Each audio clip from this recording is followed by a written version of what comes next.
तो नमस्ते, मैं डॉक्टर युग्मा चौधरी और आज की इस वीडियो में हम आपको जानकारी देने वाले हैं हैवी ब्लीडिंग के बारे में, या फिर हम ये बात करें पीरियड्स के टाइम पे बहुत ज्यादा ब्लीडिंग देखे जाना, जिसको हम मेनोरेजिया भी कहते हैं। तो आज के इस पूरे वीडियो में हम आपको जानकारी देने वाले हैं हैवी ब्लीडिंग के पीछे क्या कॉजेज हैं, क्या वजह है, साइन और सिम्टम लक्षणों की हम बात करने वाले हैं। Allopathic mode of treatment, best effective homeopathy medicine की हम जानकारी, पूरी जानकारी के लिए आपको पूरा वीडियो जरूर देखना है। तो आइए स्टार्ट करते हैं। सबसे पहले हम बात करना चाहेंगे हैवी ब्लीडिंग, हैवी फ्लो, या फिर हम बात करें मेनोरेजिया, ये क्या प्रॉब्लम है। देखिएगा, नॉर्मली अगर हम बात करना चाहें, आपको बहुत ज्यादा ड्यूरिंग योर पीरियड्स आपको बहुत ज्यादा ब्लीडिंग देखी जाती है। बहुत ज्यादा से मतलब है कि एवरी आवर या तो आपको पैड चेंज करना पड़ता है, या फिर हम बात करें जो ड्यूरेशन है वो लास्ट करता है मोर देन 7 डेज। यूजुअल जो टाइम पीरियड होती है 3 to 5 डेज का माना जाता है, बट अगर आपको 7 डेज से ज्यादा अगर ब्लीडिंग होती है तो उसको हम कहते हैं मेनोरेजिया। मेनोरेजिया या फिर हेवी ब्लीडिंग की बात करना चाहें तो ये बहुत ही कॉमन गायनेकोलॉजिकल कंडीशन है। It's very common. जो हम बात करना चाहेंगे कि क्यों देखा जाता है, क्या इसके पीछे कॉजेज हैं, वजह है, कारणों की हम बात करना चाहेंगे। देखिए, कारणों की अगर हम बात करना चाहें तो 3 कैटेगरी में रखते हैं। या तो आपको यूट्रस की प्रॉब्लम हो सकती है, यानी कि बच्चेदानी की कोई दिक्कत है, या फिर हार्मोनल प्रॉब्लम देखी जा सकती है, या फिर कोई दूसरी कोई other medical problem, other illness. यहाँ पे हम बात करना चाहेंगे, स्टार्टिंग करना चाहेंगे हम यूटेराइन फाइब्रॉइड या फिर यूटेराइन पॉलिप की। यूटेराइन फाइब्रॉइड और पॉलिप का मतलब यहाँ पे है कि आपकी बच्चेदानी में गांठ है, यूटेराइन फाइब्रॉइड गांठ, जिसको हम रसोली भी कहते हैं। इसकी वजह से आपके पीरियड्स हैवी हो सकते हैं, हैवी ब्लीडिंग हो सकती है। अब पॉलिप भी एक तरह का मास ही होता है, टिश्यू ही होता है ना। स्वेलिंग जो देखी जाती है, आपका इर्रेगुलर ओवुलेशन, यानी जो आपका ओवुलेशन है, साइकिलिंग जो हम ओवुलेशन की बात करें वो इर्रेगुलर है।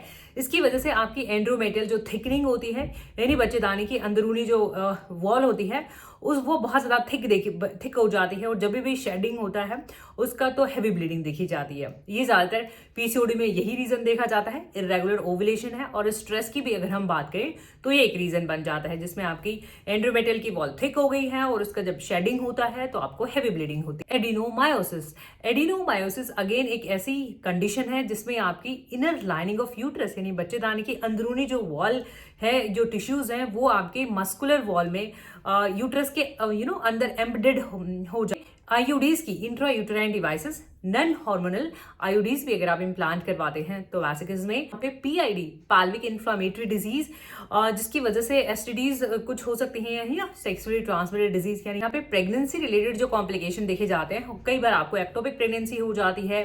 कैंसर्स भी, यूटेराइन कैंसर, ओवेरियन कैंसर की अगर हम बात, इवन सर्वाइकल कैंसर, ये कैंसर भी वजह बन जाती है कि आपको हैवी ब्लीडिंग देखा जाए। और कुछ ड्रग्स भी हैं, कुछ मेडिसिन भी हैं, जैसे मान लो आप बहुत फ्रिक्वेंटली एंटी इन्फ्लामेटरी ड्रग्स लेती हैं तो उस वजह से भी जो है आपको पीरियड्स हैवी हो सकते हैं। अदर साइन और सिम्टम यानी लक्षण और क्या हो सकते हैं। देखिए कि जैसा हमने प्रॉब्लम की बात करी है, प्रॉब्लम ही अपने आप में एक सिम्टम है, मेनोरेजिया, यानी आपके हैवी पीरियड्स, हैवी ब्लीडिंग देखे जाना।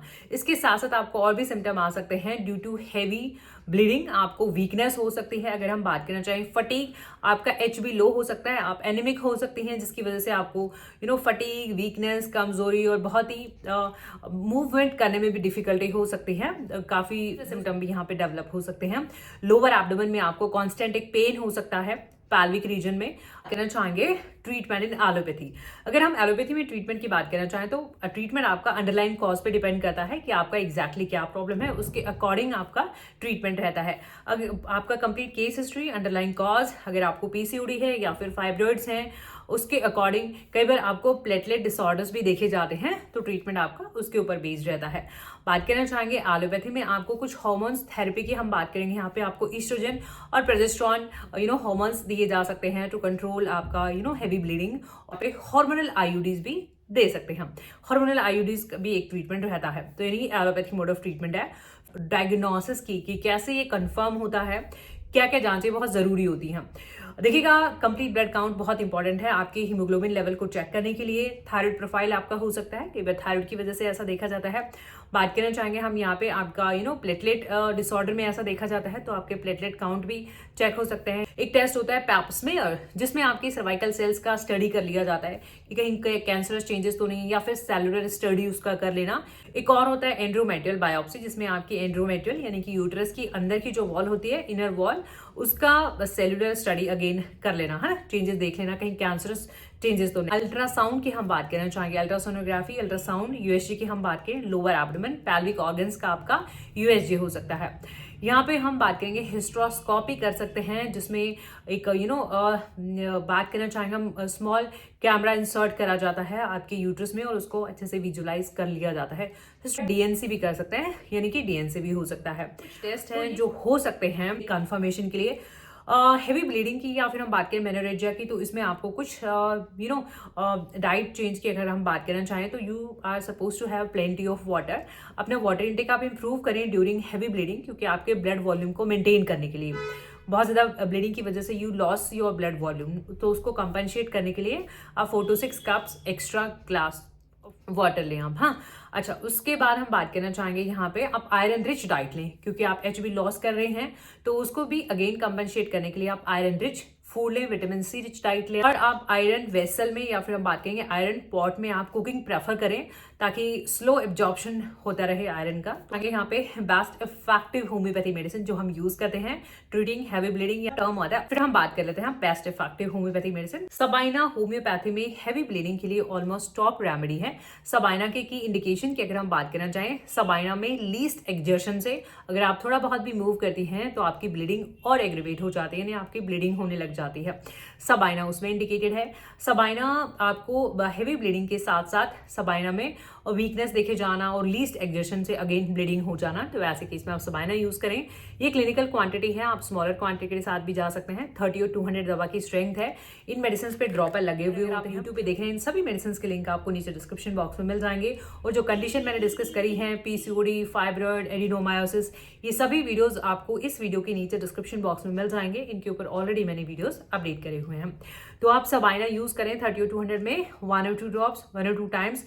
इसको आप फ्रीक्वेंटली भी रिपीट कर सकते हैं, जैसे 1 or 2 ड्रॉप्स की अगर हम बात करना चाहें 4-5 टाइम्स भी ले सकते हैं टू स्टॉप योर ब्लीडिंग, और उसको कंटिन्यू कर सकते हैं till your period stop. Sepia again heavy periods में हैवी ब्लीडिंग में बहुत ही अच्छी रेमेडी है। सीपिया को हम यूज करते हैं, सीपिया में भी अगेन हैवी ब्लीडिंग देखी जाती है और सीपिया में क्लॉट्स भी देखे जाएंगे। सीपिया का एक इंडिकेशन रहता है, सीपिया में लोअर ऐसा लगता है जैसे कि प्रोलैप्स के केसेस में हम इसे यूज करते हैं। यूट्राइन प्रोलैप्स है, पैल्विक ऑर्गन से जैसे समथिंग इज कमिंग आउट, है ना, तो ऐसी सेंसेशन होती है सीपिया में। वो सीपिया में इंटरकोर्स पेनफुल देखा जाता है, तो ऐसे केसेस में हम सीपिया यूज करते हैं। और सीपिया में भी हैवी ब्लीडिंग की हमने बात करी यहाँ पे। अब कंपनी के अकॉर्डिंग मेडिसिन का कलर डिफरेंट हो गया है, आप कोई भी ऑथेंटिक कंपनी ले सकते हैं। अगेन 30 और 200 में लें, ड्रॉपर इन पे लगे हुए होते हैं, 1-2 ड्रॉप दिन में, वही है 3-4 टाइम्स आप इसे ले सकते हैं टू स्टॉप योर ब्लीडिंग, और इसे रेगुलरली आप यूज कर सकते हैं अगेन जब तक आपकी पीरियड स्टॉप नहीं हो जाती। केलकेरा काब हम हैवी ब्लीडिंग में जब यूज करते हैं, केलकेरा काब में वैसे ये कॉन्स्टिट्यूशनल रेमेडी है।